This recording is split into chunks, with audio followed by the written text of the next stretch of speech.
पंकज सिंह पंकज सिंह के भाई श्याम सिंह जी हमारे सामने उपस्थित है। जब खेसारी के जब कहले खेसारी के बेटी सपनवा में आती है तो ओकरा के लटका के मारे लो तो कहीं बांध के मारे लो ओकर जौन ना कर्म करेगा तौन कइलो। अखिलेश कश्यप भैया जौन बढ़िया राइटर हई हैं उहो के कितना गाना देले बानी टुनटुन जी के उहो ओकरा के थपड़ियावत रहली। खेसारी भैया इंटरनेशनल खिलाड़ी होवन नु तो बड़का आदमी होवे तो उनका घर के नाम लिए तो लोग के मरचा लाग जाए आ छोटका घर के लोग भिखारी नु होते। तोरा जस ब्यास के नचाई टुनटुनवा रात भर लौंडा बना के कबो आब एक बार देख आजमा के दोनों के माइक के चलौले मत हो जाओ स्टेज पर। ना मारपीट ना होई खाली जुबान के माने शब्दिक वार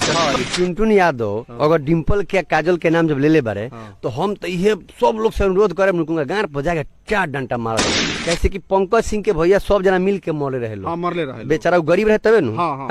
टुनटुन माने अपना आप कमीर बुझाते तबे कुछ होगा देता रहे। हम खेसारी भैया के राइट हैंड है लेफ्ट हैंड तक धोए के काम होते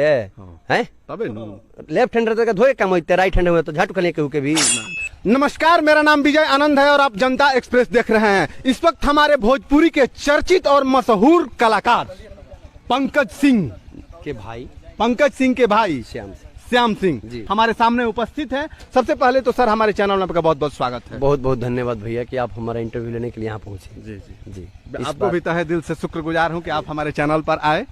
अब एक हम बात बताइए हमें कि भोजपुरी में एक गाना वायरल चल रहा है जिसमें टुनटुन यादव करके है कोई टुनटुन लाल यादव हैं जिन्होंने गाना गाया है कि रात भर नचाई रे पाया लवा की का कुछ ऐसे गाना। तो वैसे ही तो हम भी कहना चाहते हैं कि रात भर नचाई रे टुनटुनवा तोरा जस ब्यास के लौंडा बना के भैया ये बतिया उनका मोर्चा खाने लगी। अगर मान लीजिए कि हम किसी का नाम लेते हैं तो हमको भी बुरा लगना चाहिए। लगेगा कि नहीं लगेगा। तो हम किसी की बेटी का बहन का जब नाम ले रहे हैं तो उसको जब बुरा लगेगा तो हम भी बोले हैं कि तोरा जस ब्यास के नचाई टुनटुनवा रात भर लौंडा बना के कबो आब एक बार देख आजमा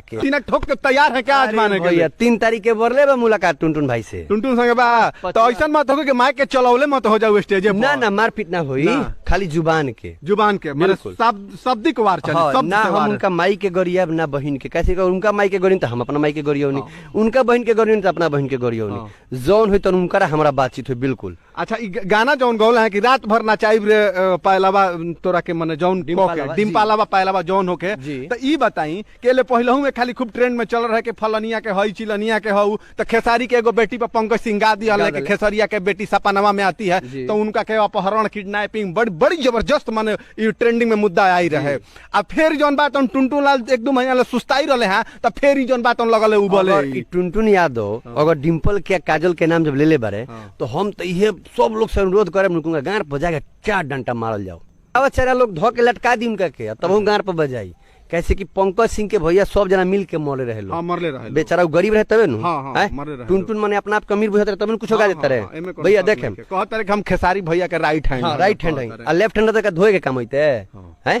तबे नु लेफ्ट हैंड तक धोए के काम होते राइट हैंड में तो झट कले के भी क्यों करो बोल दिए भैया हैं डिम्पल माने उनकर अगर उनकर घर के बेटी बहन के नाम लेते एक बार हम कहते नहीं कि अगर हम उनका घर के बेटी बहन का नाम लेकर अगर गाना गाई उनका अच्छा लगी ना लगी केहू के अच्छा ना लगी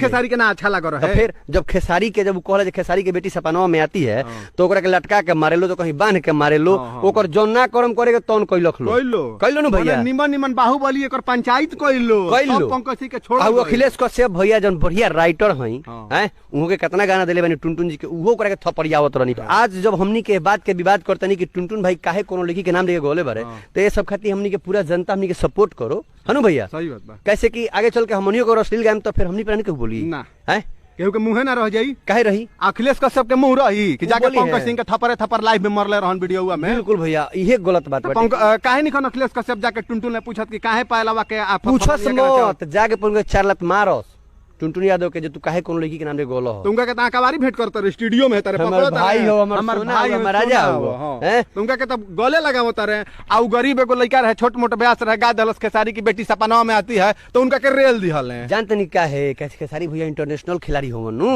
तो बड़का आदमी होवे तो उनका घर के नाम लिए तो लोग के मरचा लाग जाए और छोटका घर के लोग भिखारी नु होते तो केहू के नाम लेके कहीं से भी आगे बढ़ सकता कुछ बोल देबे के बाद कुछ कर देबे के बाद जे गरीब तो रहुओ पर कुछ आ जाई कले में हमरा पड़े तो हम डराला नहीं हम डायल नहीं की भैया काहे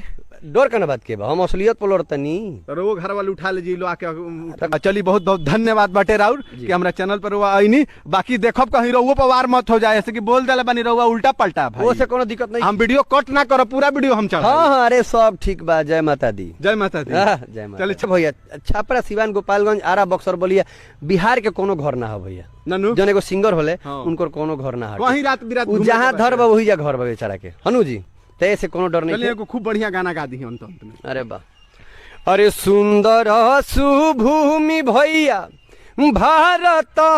के देशवा से मोर प्राण बसे हिम खोहर विदेशिया